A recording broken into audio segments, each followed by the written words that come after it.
Hi there. Can you believe it? We are in week 9. I know this is just awesome. I am just so excited that we're here in week 9 um, and getting ready to really take this thing to the next level. This week we are going to be covering.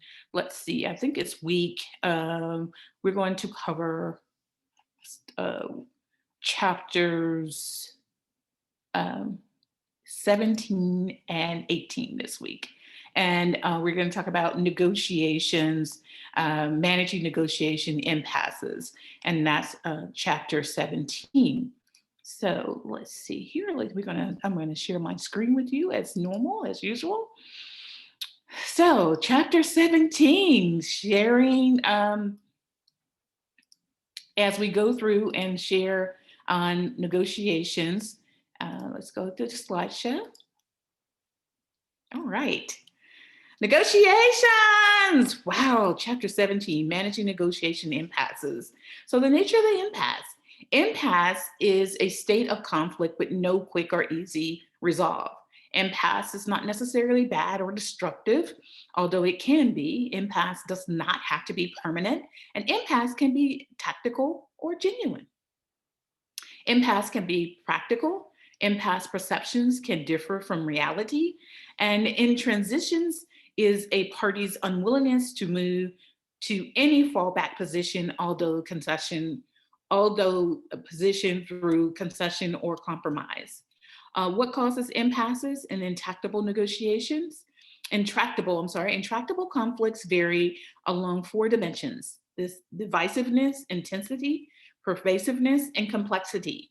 Factors that increase the likelihood of an impasse are listed to the right. And these are over here where you see my mouse pointing. Atmosphere of anger, frustration, and resentment. Channels of communication is closed or constrained.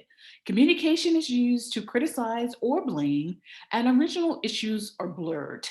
Negotiations are identified with positions. Conflict is personalized. So there are characteristics of issues. Value differences, for example, critical is how differences are dealt with, forced or respect. There are high stake distributive bargaining characteristics, and they include the impasse may result from distributive bargaining when there is no apparent overlap in the bargaining range. And then there's risk to human health and safety. Some impasses are due to a clear threat to human welfare, but the issues are rooted in complex science, difficult to believe or trust. Characteristics of the party. So, what are we talking about here? So, how to define the self, identity, or who am I? I love this. Who am I? Comparing the self to other defines who are they, and parties fall trapped to the fundamental attribution era. So perceptions of power, effectiveness depends on the other's party's belief in the power. Revenge and anger. Conflict management strategies styles include aggressive avoidance, passive avoidance, passive aggressive avoidance, avoidance by hopelessness, avoidance to surrogates, avoidance through denial, avoidance through premature problem solving, and avoidance by folding. So, characteristics of negotiation environments include the risk of impasse increases when negotiators learn they have very different understandings of negotiations. 3, renegotiation situations make impasse more likely during post-deal negotiations as an existing agreement expires, during um, intra-deal negotiations that reopens at specific times, and doing extra deal negotiations if there is a violation of that contract. Extra deal negotiations are the most likely for impasse, generally the result of a large shift unduly affecting one's party. The the negatively affected party wants to renegotiate, while the less affected party seems There's no need to renegotiate. And I've seen this last week. I was negotiating, trying to buy some family land so that we could all have a place to go to instead of just one small house or being situated at these hotels, and creating more of an environment for family time that we could have together. And that was a huge negotiation process, I tell you. The characteristics of negotiations settings. The fourth set of reasons negotiations reach impasse involves the negotiating setting and including temporal issues, relational issues, or cultural issues, are all reasons negotiations reach impasse. Okay? Experienced negotiators understand that a setting may work to get negotiations back on track. Alternatively, replacing an aggressive member, uh, let's see here. Okay, so experienced negotiators understand that a setting may work to get negotiators back on track. Alternatively, replacing an aggressive member of negotiation team signals a willingness to change the substance of the negotiations. Finally, timing is crucial as early compromises may be rejected outright. There are fundamental mistakes also that cause challenges in any negotiation or impasse. Neglecting the other side problem, final agreement must satisfy the needs of both parties. Too much focus on price, pay attention to both tangible and intangible factors. Positions over interests. Negotiations require both creating and claiming value. Too much focus on common ground. A key aspect of negotiation is interdependence. Neglecting bantas. You reduce your power if you don't improve your banta. Now, we talked about this early on in the process. Adjusting perceptions during the negotiations, and then use new information to address your views in the negotiation process. Shadow negotiation and um, social contract and emotions. Successful negotiations manage shadow negotiations. And what are these? Negotiations about the negotiation process occurring within negotiations. Without shadow negotiations, a negotiator may find it difficult to get negotiations started or to get their issues discussed. Negotiators also need to manage the social contract. The underlying contract determines what the negotiation is about. The ongoing contract is concerned with decision making, contingency plans, communication, and resolving disputes. Negotiators reach impasse when they allow emotions to determine their reactions to the other party instead of separating the people from the problem. Preventing impasses. The best way to resolve an impasse is not to have one. Monitor the interactive quality of your process. Pay attention to the levels of negotiations and be attuned to the other party's verbal and non-verbal cues. Be cautious in interpreting the behavior of others and face up to unproductive cycles of rehashing old arguments. Don't do it. Recognize your trigger points and then anticipate change by imagining different scenarios. So, how do you resolve impasses? Well, impasses need resolved on three different levels, guys. There's the cognitive one, emotional two, and behavior three. Now, in order to do that, there are six strategies to involving the impasses. There are three levels I talked about: cognitive, emotional, and behavior. There's six strategies. Number one is reaching agreement on rules and procedures.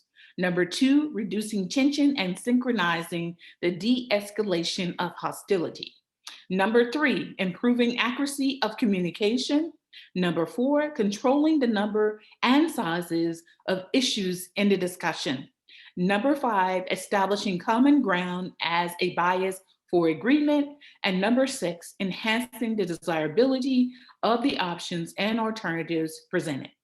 The author suggests following strategies in order. So Agreement on the rules and procedures. First, establish ground rules that may include these steps: determining the site for a meeting, setting a formal agenda and agreeing to it and abiding by it, determining who may attend the meetings, setting time limits for both meetings and the overall negotiation, setting procedural rules, and following specific do's and don'ts for behavior. Parties may agree to set aside a short period during negotiations to critique how they are doing. Reducing tension and synchronizing the de escalation process. Unproductive negotiations can become highly emotional as parties are frustrated, angry, and upset. Separating the parties is the most common approach. Take a break. Manage tension with a joke or allowing the others to vent frustrations. Acknowledging the other's feelings, active listening, manage how the message was received, and let the other know you heard and understood, but may not agree. Synchronized de escalation is initiated by one party through public announcement of a small concession or hoping for reciprocity. Repeat the process, enticing the others into de escalation. Improving accuracy and communication.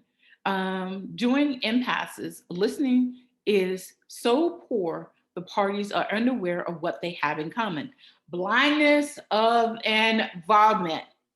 So listen, role reversal helps view the issues from the other's perspective. And this happens in any type of relationship, okay? Imagining is another method of insight into the other's perspective. Parties in conflict are asked to separately engage in the following activities. Now, describe how you see yourself. Describe how the other party appears to you. State how you think the other party would describe you. Now, state how you think the other party sees themselves. So parties then exchange the information in order. A common result is parties begin to understand what real conflict is. Now, controlling issues. The challenge in impasses is to contain the issue proliferation, proliferation, and reduce the negotiation to manageable proportions. Fractioning is dividing a large conflict into smaller parts. So, how do we do that? We do that by reducing the number of parties on each side. Then we control the number of substantive issues involved. And then we're going to state issues in concrete terms rather than as principles. We restrict the precedents involved, precedents involved, and by procedural or substantial. Search for ways to divide the big issues and then depersonalize issues by separating issues from the parties. Now, we can establish common goals. We really need to. Establishing superordinate goals or common goals align against common enemies and negative superordinate goals. Establish common expectations, a group by doing a group covenant, for example, and then manage time constraints and deadlines. Reframe the parties' view of each other. How do I see you and how do they see me?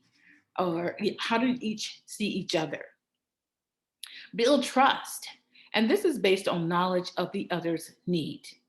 Search for symptomatic resolutions, explore language, use anagogical reasoning through direct, fantasy, personal, or symbolic analogies.